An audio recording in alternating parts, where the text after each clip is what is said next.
Wow. Um, to be able to take down such a storied, historic program with so much tradition here at their home field in our home state, just two teams giving everything they got. It was a phenomenal game. I tip my cap to LSU for the season that they've had, and they went on a tear for quite a bit throughout the season. But, I also want to honor the Southeastern Louisiana University Lions. It's been a privilege to be the head coach here and to touch 50 wins in today's time in coaching. Coaching is getting harder than it's ever been. And I'm just truly blessed and just favored to be and very honored and humbled to be able to coach these young ladies next to me and the ones that were celebrating on the field. So we're playing on Championship Sunday for the second year in a row, and I couldn't be happier. We'll open it up to questions for the players, for the media. Please wait for the mic to come to you.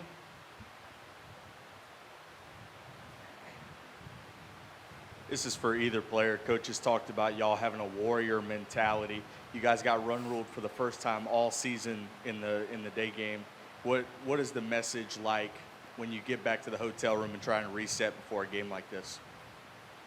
Honestly, we just tried to flush it, and we knew that we could do it because we beat them already, and all we had to do was play like we knew how to play and just fight to the end. Yeah, we really wanted to be aggressive because against Nebraska, it didn't feel like we were playing SLU softball. So we knew against LSU that we just needed to get back to who we were and that we could get the job done.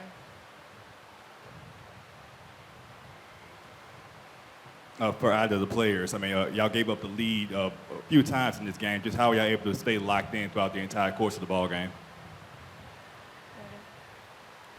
You got it. With watching the defense, we just try to do a good job of keeping each other under control and taking breaths. Like, we surrender the outcomes. Like, we have to play for our audience of one, so no matter what happens, like, it's already in the story, so we just got to be us, and whatever happens, it's meant to be. And on defense, it was just next play. Like, we knew that no matter what happened, we can always go back on offense and just get the job done.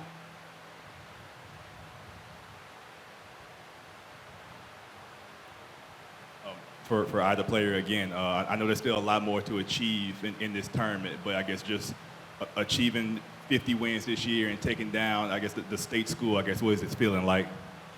It's awesome, honestly. It's great. Like from the first weekends we had together as a team on our retreat, like, just giving the glory to God. I mean, God is just so good. That's it.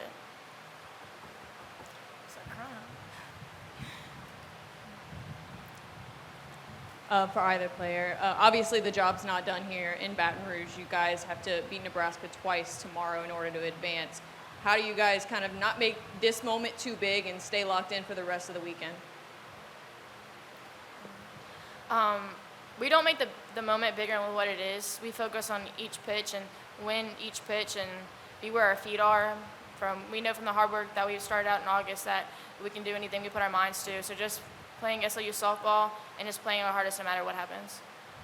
We just want to go out there and play like ourselves. Like, we don't want to play against them. We're playing ourselves. We just need to know how to play like we usually do, play aggressive and fast. Any other questions for the players? One more.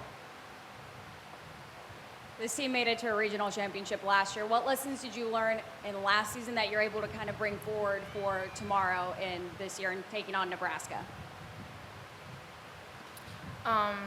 Unfortunately, I was not able to be with this team last year, but just from watching, no matter what, we're going to play our hearts out. So with last year's team, they gave it their all, and this year it's the same mentality. We're going to play like a warrior and give it our all. And like I said, whatever happens, it's meant to be. I wasn't here either because I'm a freshman, but I think we just need to take it one game at a time. Thank you, players. Thanks for joining us. You are dismissed. And now we'll open it up for questions for the head coach. Yes. Thank you.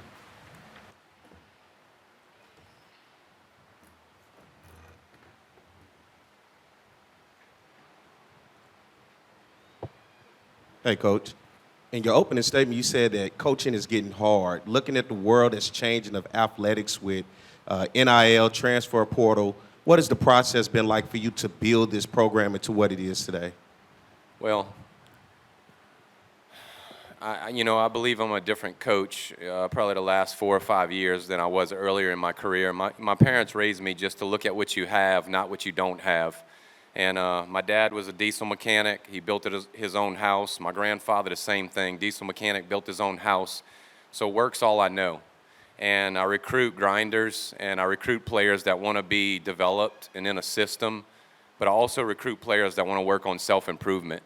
You know, the world kind of neglects that in a sense at times. They're chasing everything else. And I believe if you could get a player that is in the right heart or in the right place and in the right spirit, to be open to coaching, and I'm talking true coaching, both on and off the field, then I believe you could touch that player's heart. You know, the art of coaching is to get a player to do something they never thought they could do, along with getting them to retain the information and execute it into its purest form. And when a coach can do that and push buttons and touch lives, I mean, at the end of the day, you know, I learned from Coach Robichaux, he's not with us anymore, the great late baseball coach, that, you know, the Lord, he's sending all these young ladies to me, right? And at the end, he's going to say, well, what'd you do with them? Did you tell them about me? So my coaching has changed over the last few years, and I've tried to do my very best on being a transformational coach as opposed to a transactional coach. Coach, you may have covered this in your opening statement, but what kind of feeling did you go through, and are you still feeling it right now? Are you still trying to conceptualize what this means to your program? Well, maybe only a few coaches are going to understand what I'm about to say, and hopefully you all as well. I coach like this in the fall. I coach like this in February.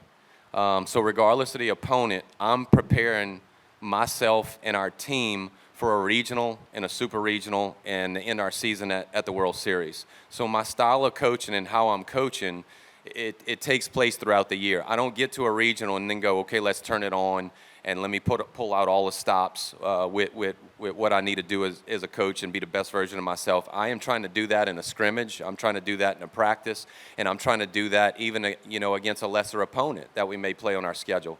And that way, when we get to the moment has already taken care of itself because we repped it in those other games. Thank you for your question. Yeah, Coach, considering the leads that y'all blew and I guess the defensive miscues y'all had, and to still pull it off, I guess, was this another level of resiliency that your team showed tonight? I think you're touching on something. I mean, I just told them to empty the tank in this game. Let's empty the tank, and let's give it all we got. And I looked everybody in the eye that was taking the field, and I made sure that I had their attention. And I said, give me everything you got. And the way they were shaking their head, I knew they were going to go out there and give everything they got in the last inning to do what they needed to do. And that's all that I can ask. You know, a lot of players won't play for their coach. This group will, and I'm very humbled to say that. And I think we put a good product on the field. I think they're exciting to watch. And also, I think they play the game the right way. And there's a way to play the game, and that's kind of what I was alluding to earlier. A lot of kids in today's time, in all levels, they don't play the game the right way. And if I'm going to continue to stay in this, I want our team to play the game the right way. Coach, you guys came into this as the 4 seed, the underdog, but you guys seemed to, that didn't matter. You guys just played your game. Was that the message, that the seeding just didn't really matter? Absolutely. You nailed it. I don't care what seed we are and what regional we went to. We're going to go in there and create havoc. You can go back and look at the conference tournament post-game interview, and that's exactly what I said. It doesn't matter to me what regional we go to. They're all good. Everybody does a great job putting on a regional. You want to end your season in the postseason in the regional, in the super regional, and World Series. And once we knew we were doing that, man, this team plays fast and plays free. And again, and they're very exciting. And I hope everybody that bought a ticket this weekend has enjoyed watching the Lions play. And so, we get to do it once more. Tomorrow, possibly a second game, and then you get to go to Supers. And life is short. It says it's but a vapor. And, in a few minutes, I won't be in front of you anymore, and I've had this platform, and I want to try and maximize that platform. And I appreciate you all, the job that you do, being behind the camera and telling our story. So I just tip my cap to each one of you in today's time for always telling our story. And if we haven't met, I'd be honored to meet each one of you and have a minute to talk with you and get to know who you are as well.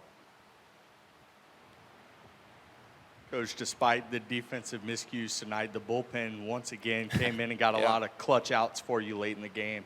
How good does it feel for you as a coach to be able to watch them go and get those key outs, especially in a spot like this with your season on the line? Well, I tell our team, let's pride ourselves in building a staff. You could pull the numbers. We have one of the top 10 pitching ERA staffs in the country. And everyone on our staff has thrown at some point this year. They've done a great job of complementing one another. A team first always. We're going to continue to keep that mentality here. And we want pitchers that understand the team first mentality. But we also want them to understand throwdown. There's times I don't want to take the ball out of their hand, and I want them to go out there and get it done. Because when you get done with this game, there's going to be some things that cross your path. You're going to have to step up and get it done in life, because life's very unforgiving. But I believe these ladies are battle-tested for the game, and also believe they're battle-tested for life. Once they go through our program with our on- and off-the-field development, I believe it's second to none.